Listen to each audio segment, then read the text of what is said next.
Were Chinese explorers responsible for helping Europeans discover the Americas, and as evidence in Nova Scotia Canada and just over the border in New England prove it? A former Yale architectural professor says that's what he's found.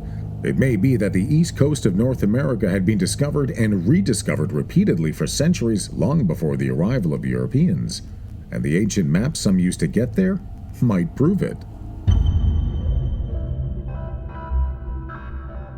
Almost 20 years ago, Paul Chiasson put out a book, The Island of Seven Cities, claiming to have discovered the remnants of a possible settlement in Cape Breton, Nova Scotia, that seemed to have no clear origin. It began when he found what looked like a road, hard-packed earth cleared of big stones with boulders pushed to either side, creating a channel-like effect.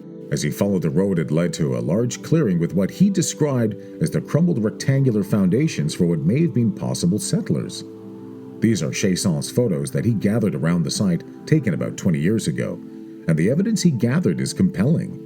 But like many academics in Canada with ideas outside the accepted norms, critics were quick to seize on his theories, but they put up a hard fight.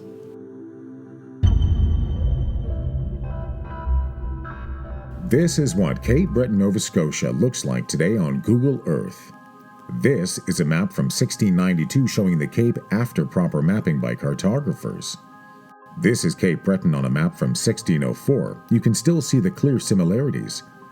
This is a section from Christopher Columbus's map from 1490 before setting sail for the New World. It seemingly already had Cape Breton marked, then known as the Island of Seven Cities in the North Atlantic. And more than 10 years before John Cabot arrived in Cape Breton in 1497, European royalty was already funding searches for the Island of Seven Cities that had been marked on Columbus's map, like this order from the Portuguese archives that's dated from the 1480s, looking for the Island of Seven Cities. According to Paul Chiasson, mariners and merchants in the 15th century, before the Age of Discovery began, spoke about an island in the western Atlantic that was rich in gold, inhabited by knowledgeable people who could already read and write. Again, this was an island reportedly exactly due west of the Bordeaux River in France, and in 1497, John Cabot declared that he had found the Island of Seven Cities exactly where he thought it would be, in the same spot as today's Cape Breton. As you can see on this map, the two sites line up precisely. While Bonavista Bay, Newfoundland, just north of Cape Breton, claims to be the official landing spot of Cabot, Cabot himself still claimed to have found the Island of Seven Cities. The stories had the right location, and maps had the approximate shape. So where did all this knowledge come from, and what about those maps? Well, this is where Chinese history comes into play.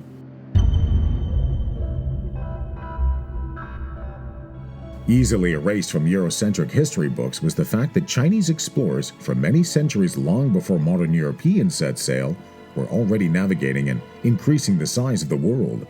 From at least the start of the Tang Dynasty in 618, likely much earlier than that, but at least 1,500 years ago, China began venturing farther out at sea than its contemporary empires at the time. By 863, a Chinese writer accurately described the ivory trade and slave trade around Somalia in East Africa. It seemed by that point Chinese explorers were already venturing throughout the Indian Ocean and down along the coast of Africa. Even a Moroccan geographer in 1154 was able to accurately describe the large Chinese ocean-going vessels known as junk ships and its typical cargo. So, by the time the early 1400s rolled around, China was well versed with the route towards Africa, and the Ming Dynasty sent several exploratory flotillas throughout the world to see what it could find. And this is where the story gets interesting. Now, there's no definitive proof of this, but once in the Atlantic, the ocean currents there would have taken the ships and carried them directly to the mouth of the St. Lawrence, right where Cape Breton is situated, also known as the Island of Seven Cities. It's alleged the Chinese explorers then traveled to Europe and may have given maps to the Europeans showing them the New World, helping spur the golden age of exploration, and were ready to conquer new lands for the kings of Europe and bring about the impending cataclysmic end for nearly the entirety of all independent indigenous cultures up and down the American continents. The end of their way of life was about to start. One of the first criticisms of Paul Chiasson's research was the claim that the road he found in Cape Breton was built by brushfire crews in the 1960s. But aerial maps of the 1930s, like this one, clearly shows the road was already there. When it came to the apparent ancient building sites themselves, the location was situated on a cleared hilltop where the settlement could have looked towards the Atlantic Ocean. Chiasson argues the foundations bear resemblance to those favored by Chinese at the time. He says the wooden buildings would have long rotted away, but the foundational platforms, seemingly laid out in traditional Chinese building style at the time, would remain.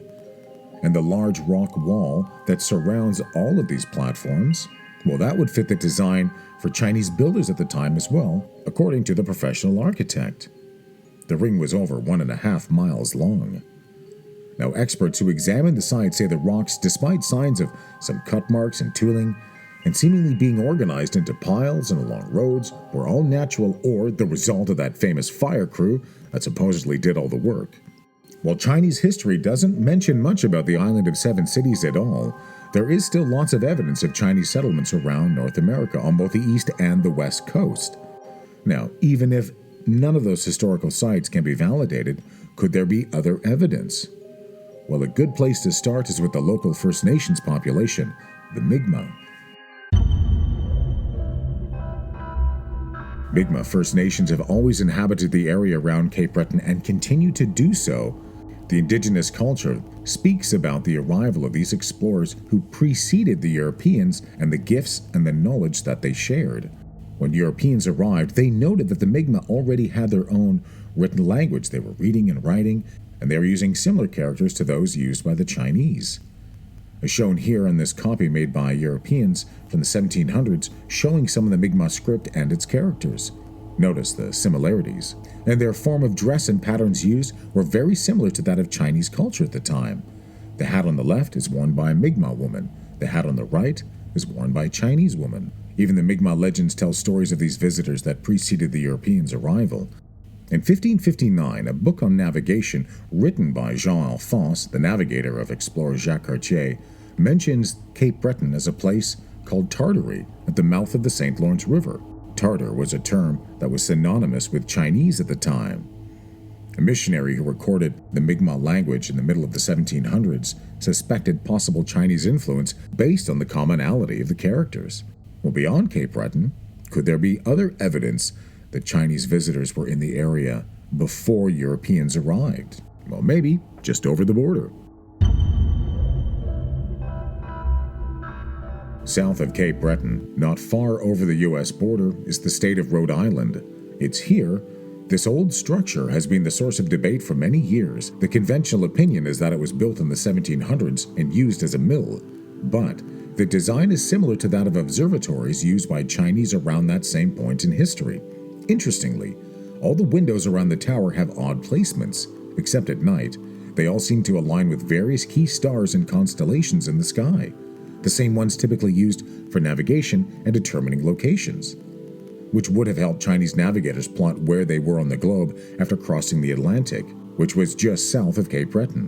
While there is evidence the building was used as a mill at one point, it is theorized the original structure may have already been there, and it was simply repurposed into a mill, especially given the window's curious astronomical alignments.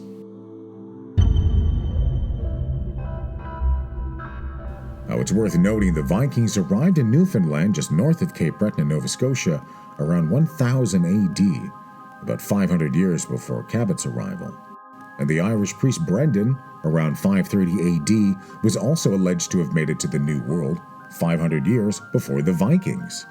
And even a group of Scottish colonizers, a century before the great Europeans set out, is said to have made it to North America, possibly in the 1300s, which might align with Native American tales of white colonizers who settled before the great influx of Europeans.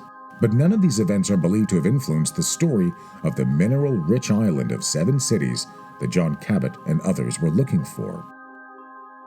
But for hundreds of years, white European writers of history and archaeology texts refused to acknowledge the idea that other civilizations could do things they couldn't, or could do things they've only just learned how to achieve.